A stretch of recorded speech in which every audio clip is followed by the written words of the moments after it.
Pengolahan data deskriptif. Kelompok 7 terdiri dari Sela Fildayanti, Ayu Miftahul Jannah, Dia Sangga Anggita, Nur Hasanah, Vina Arina Reswari, Fania Lutfiani Safitri, Lisa Putri Anggreni. Penelitian kuantitatif menggunakan statistik sebagai teknik analisa data. Statistik deskriptif dan statistik inferensial. Statistik deskriptif sendiri memiliki arti metode untuk menganalisa data dengan cara mendeskripsikan data yang telah terkumpul tanpa membuat kesimpulan yang berlaku untuk generalisasi. Penelitian pada populasi tanpa diambilnya sampel.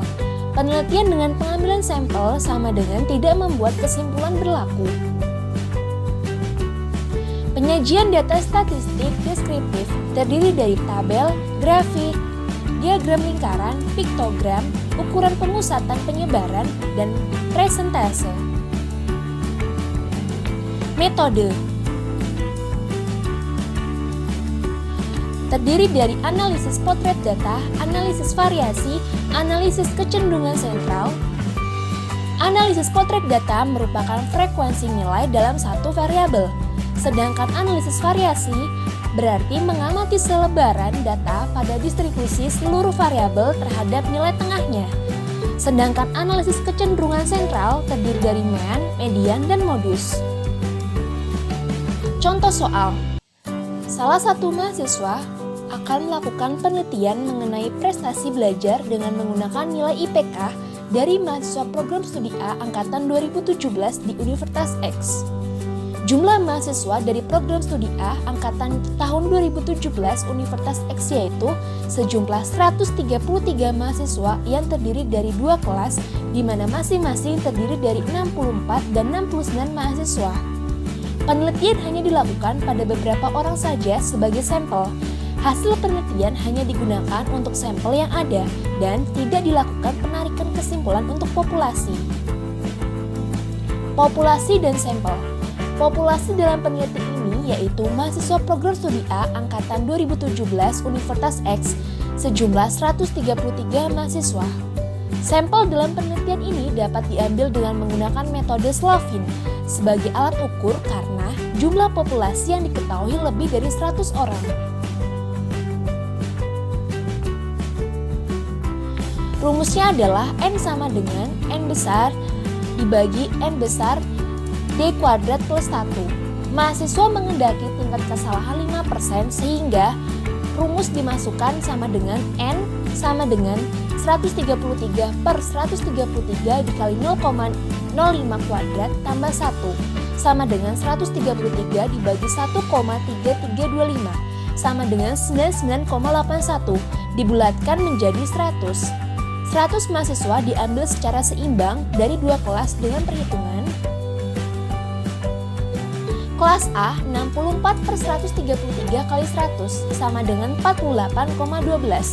Sedangkan kelas B 69 dibagi 133 dikali 100 sama dengan 51,87. Maka 100 mahasiswa sebagai sampel diambil dari 48 mahasiswa kelas A dan 52 mahasiswa kelas B yang salah satunya dapat dilakukan dengan menggunakan simple random sampling dalam melakukan pemilihan mahasiswa sebagai sampel. Setelah dilakukan pengambilan data dari 100 mahasiswa, maka didapatkan data mentah IPK dari 100 mahasiswa tersebut. Responden 100 mahasiswa yang terdiri dari IPK masing-masing dari 100 mahasiswa, seperti yang ada di tabel. Urutan data dari terkecil ke terbesar. Dari 1,69, 1,80, 1,84, 1,89, 1,92, 1,93, 1,96, 201, 215, 217 hingga 3,67.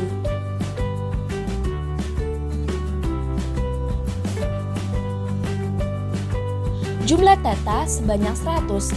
Data tertinggi X-max yaitu 3,67, sedangkan data terendah X-min yaitu 1,69. Range X-max dikurangi X-min sama dengan 3,67 dikurangi 1,69 sama dengan 1,98. Banyaknya kelas dengan rumus K sama dengan 1 plus 3,3 log N. 1 plus 3,3 log 100 sama dengan 7,6, yaitu 8 kelas. Sedangkan interval range per K, yaitu 1,98 dibagi 8 sama dengan 0,2475. Tabel terdiri dari nomor, kelas, frekuensi, X, F kali X, tepi kelas, X kuadrat, F kali X kuadrat, dan FK. Kemudian frekuensi dijumlahkan, F kali X dijumlahkan, dan X kuadrat dijumlahkan, dan F kali X kuadrat dijumlahkan. Sehingga didapatkan masing-masing total dari masing-masing frekuensi, X, F kali X, S kuadrat, dan F kali X kuadrat. Ukuran pemusatan. Mean, median, dan modus. Mean sama dengan jumlah frekuensi dikali X bagi N. 276,25 dibagi 100 sama dengan 2,76 sama dengan 2,8. Sedangkan median, letak median N per 2 sama dengan 100 dibagi 2, 50. Jadi terletak di FK 41 hingga 67.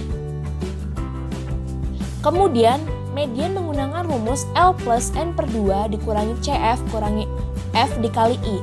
2,685 ditambah 50 kurang 41 dibagi 26 dikali 0,25 sama dengan 2,77. Dibulatkan menjadi 2,8. Sedangkan modus, rumusnya adalah L plus D1 per D1 plus D2 dikali I. 2,685 plus 6 per 6 plus 12 dikali 0,25.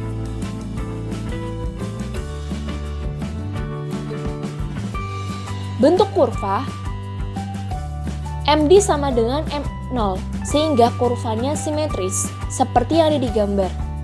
Ukuran penyebaran terdiri dari jangkauan, simpangan baku, simpangan rata-rata, dan varians. Seperti yang di tabel.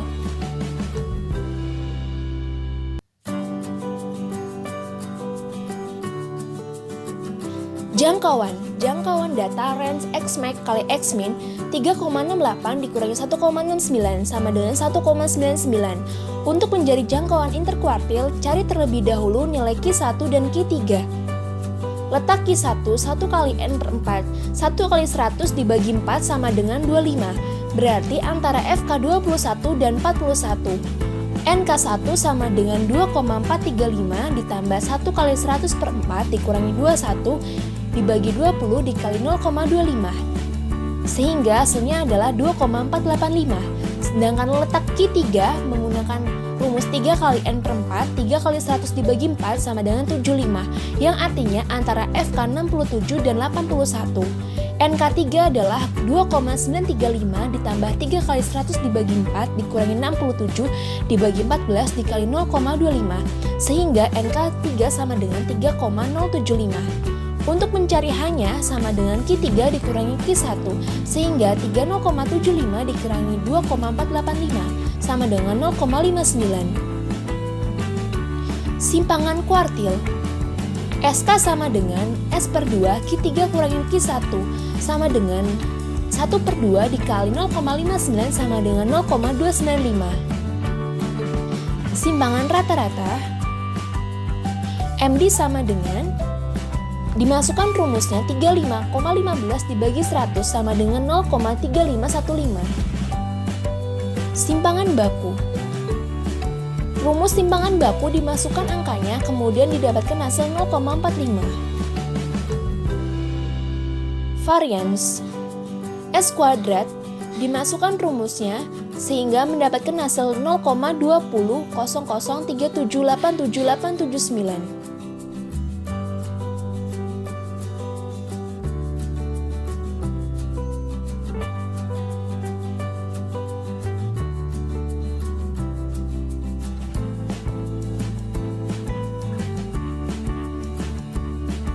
Proporsi dengan tabel distribusi frekuensi terdiri dari 4 macam.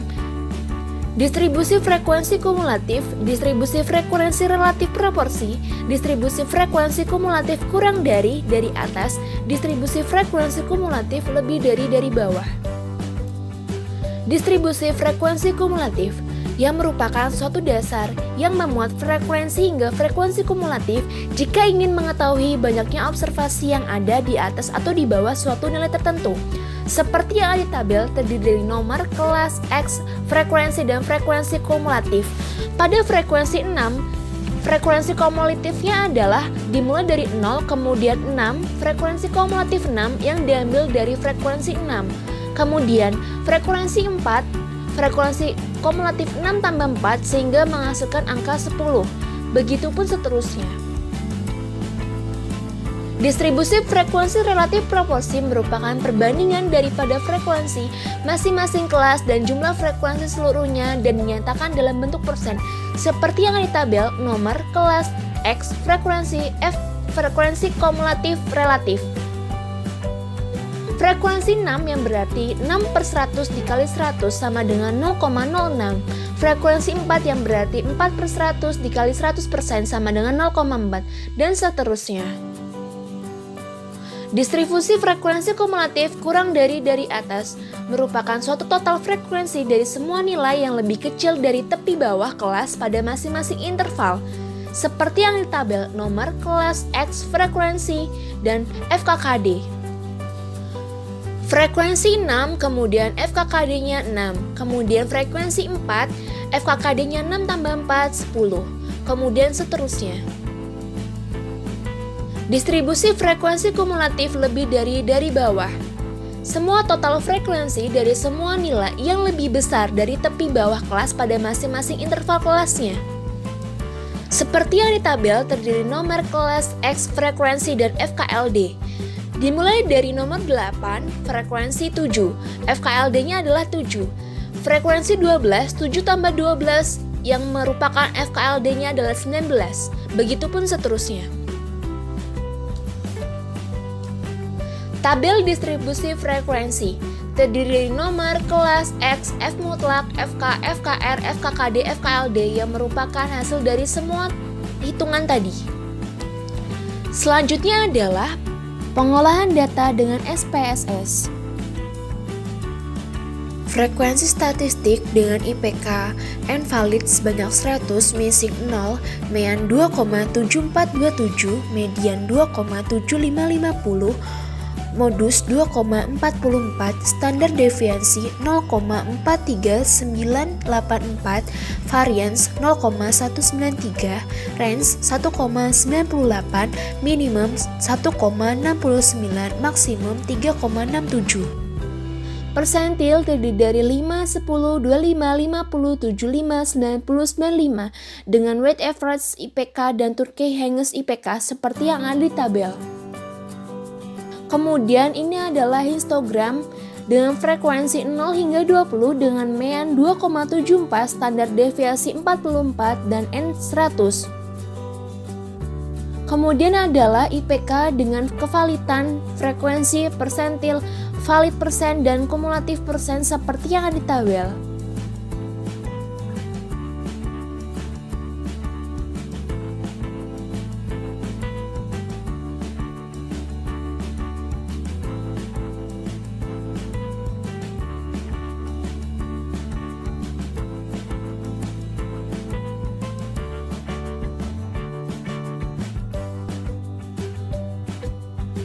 Terima kasih.